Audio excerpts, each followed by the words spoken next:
Haleem seeds better absorption digestion కోసం important tips రెండు విషయాలు గుర్తుపెట్టుకోండి. ఒకటి, ఎప్పుడు సోక్ చేసుకొని నానబెట్టుకొని మాత్రమే తినాలి. రెండోది, ఒక్కటే ఎప్పుడు తీసుకోకూడదు సోలోగా హలీమ్ సీడ్స్ ని. ఎసెన్షియల్ ఫ్యాట్స్ కొబ్బరి గాని, నెయ్యి గాని, పాలు గాని వీటితో కలిపి తీసుకుంటేనే అబ్జార్ప్షన్ బాగుంటుంది. కొబ్బరితో నెయ్యి ఇవన్నీ కలిపి లడ్లు చెప్పుకోవచ్చు అనమాట. నెంబర్ 2, పాలలో కలిపి నైట్ తాగొచ్చు. ఒకవేళ పాలు పడట్లేదు, లాక్టోజ్ ఇంటాలరెన్స్ ఉంది అంటే అప్పుడు కొబ్బరి చిన్న ముక్క తీసుకొని దాని మీద 10-12 సీడ్స్ పెట్టుకొని అలానే తీసుకోవచ్చు. కొంతమంది పాయసంగా కూడా తీసుకోవచ్చు. ఎసెన్షియల్ ఫ్యాట్స్ ఉంటేనే అబ్జార్ప్షన్ బాగుంటుంది.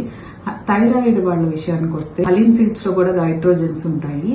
సో ఇవి ఐడిన్ అబ్జార్ప్షన్ అడ్డుకుంటాయి కాబట్టి కంపల్సరీ సోక్ చేసుకొని తీసుకోవాలి. కొంచెం క్వాంటిటీ తగ్గించుకొని తీసుకోవాలి. అండ్ థైరాయిడ్ టాబ్లెట్ తర్వాత 3 to 4 hours గ్యాప్ ఇచ్చి తర్వాతే హలీమ్ సీడ్స్ తీసుకోవాలి. ఇది గుర్తుపెట్టుకోండి. Thank you.